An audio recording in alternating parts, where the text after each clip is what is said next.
Apa saja pakan yang cocok untuk kita berikan kepada ikan gapi dari mereka usia 0 sampai dewasa? Untuk pembahasannya, simak video ini.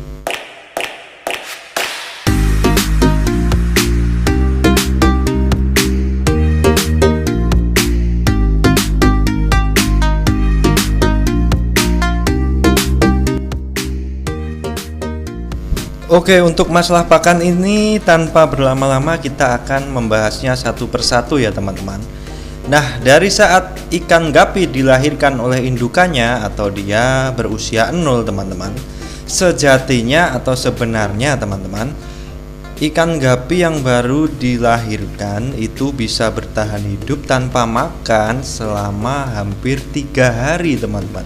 Jadi ketika ikan gapi kalian baru melahirkan anak atau burayak, kalian jangan terlalu bingung ataupun terlalu cepat untuk memberikan makan kepada mereka.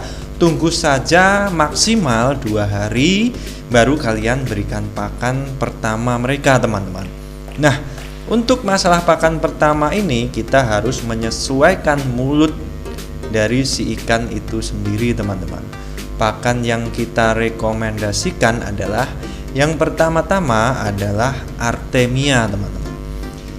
Nah, Artemia ini sekarang ini teman-teman sangat mudah sekali didapatkan dan sangat mudah sekali dikultur teman-teman atau ditetaskan. Karena ya banyak sekali orang yang membahas tentang kultur Artemia ataupun menetaskan Artemia yang kita beli teman-teman. Nah, ini sangat mudah, sangat simpel dan sangat praktis. Kalian bisa memberikannya secara berkala kepada ikan burayak yang baru ditetaskan ataupun memiliki usia sekitar 2 hari ya teman-teman. Nah, jika kalian kepepetnya tidak memiliki Artemia ataupun sulit mendapatkan Artemia ya teman-teman, kalian bisa menggunakan kutu air dengan jenis Moina teman-teman. Kita bisa memilihnya atau memilih Moina yang memiliki ukuran kecil-kecil teman-teman, atau Moina yang baru ditetaskan oleh indukannya. Bagaimana caranya? Kita harus menggunakan saringan yang lembut teman-teman. Kita bisa menyaringnya lalu kita bisa memberikannya langsung kepada burayakan ikan gapi teman-teman. Nah, jika kalian juga tidak bisa mendapatkan kutu air ataupun sangat sulit mendapatkan kutu air di daerah kalian, kalian bisa menggunakan pelet-pelet yang dijual di toko-toko ikan hias teman-teman. Tapi saya rekomendasikan pelet yang kalian gunakan adalah pelet yang memiliki nutrisi dan protein yang tinggi teman-teman. Karena apa? Karena ikan gapi yang sedang menjalani proses perkembangan, mereka membutuhkan protein yang tinggi teman-teman. Nah, jika pelet itu kalian rasa terlalu besar untuk ukuran mulut burayak ikan gapi, kalian bisa merematnya teman-teman. Jadi ketika kalian mengambil pelet seperti ini teman-teman, kalian bisa merematnya dulu lalu kalian taburkan di atas media mereka dengan porsi yang sedikit saja teman-teman. Jangan sampai berlebih. Jika berlebih bisa menimbulkan amonia dan meracuni mereka ataupun burayak ikan gapi kalian teman-teman. Lalu setelah ikan gapi bertumbuh dan memiliki usia 1 minggu sampai 1 bulan, kalian bisa mengkombinasikan antara Artemia sebagai sumber protein dan sumber pigmen warna teman-teman dengan pelet yang memiliki lemak yang lebih tinggi. Jadi kalian targetnya adalah membesarkan ukuran tubuh dari ikan gapi kalian itu dulu teman-teman, sebelum mereka bermutasi dalam hal warna dan juga bermutasi dalam hal bentuk ekor dan juga sirip teman-teman. Ketika ikan gapi sudah menginjak usia 2 bulan ke atas, biasanya mereka sudah mulai bermutasi dari warna dan sirip.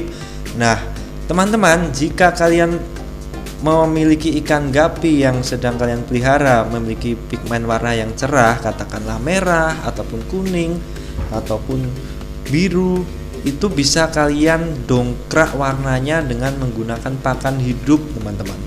Kita bisa menggunakan Artemia, kita bisa menggunakan kutu air, kita bisa menggunakan jentik nyamuk dengan porsi yang sesuai dan juga dengan kualitas kebersihan yang kita jaga.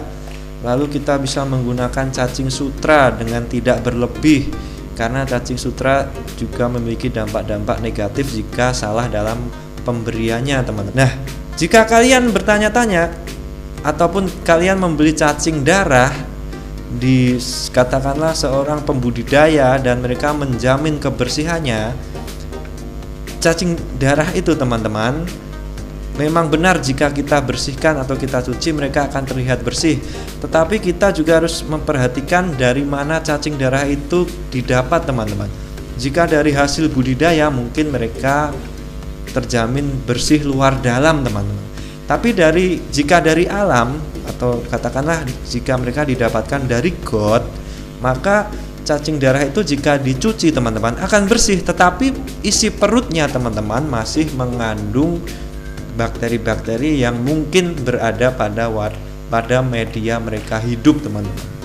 Katakanlah jika para penjual cacing darah ini mendapatkan cacing darah ataupun jentik nyamuk di tempat-tempat yang kotor, pasti di dalam isi perut mereka pasti juga akan kotor, teman-teman, dan terdapat banyak bakteri. Dan hal ini juga berlaku pada cacing sutra, teman-teman. Semua itu bisa kita pilih-pilih, teman-teman. Kita sebelum membeli pakan-pakan hidup seperti cacing-cacingan ini, kita harus memperhatikan dari mana asal mereka. Nah, itu adalah poin supaya kita bisa meningkatkan kualitas dari ikan gapi kita, teman-teman. Nah, ketika usia 2 bulan sampai seterusnya, sampai juve atau remaja, kita bisa mengkombinasikan antara pelet dan juga pakan hidup. Nah, untuk pelet sendiri, teman-teman, kita bisa menggunakan pelet yang memiliki protein yang tinggi dan juga harga yang bisa kita jangkau, katakanlah seperti MEM ataupun seperti NRD atau juga seperti Otohime. 3 pelet ini sangat umum digunakan untuk diberikan kepada ikan gapi, karena banyak sekali di luar sana yang menggunakan 3 pelet ini, teman-teman. Di dalam kandungan di dalam 3 pelet ini juga berbeda-beda. Kalian bisa menyesuaikan dengan kebutuhan ikan kalian, teman-teman. Nah, untuk ikan-ikan yang membutuhkan ciri-ciri sirip yang bersih, katakanlah HB White ataupun albino full platinum, ketika sudah habis masa pertumbuhan ataupun pembesaran tubuhnya dan sekarang fokus kepada ekornya, teman-teman, kita kan harus memperhatikan kebersihan ekornya. Maka dari itu kita harus stop dulu pakan hidup, teman-teman, terutama cacing-cacingan tadi. Tetapi kita bisa memberikan artemia dengan porsi secukupnya dan juga tambahan pelet supaya warna ekor mereka terjaga, kebersihannya dan kecemerlangannya, teman-teman. Nah, itu harus kalian perhatikan.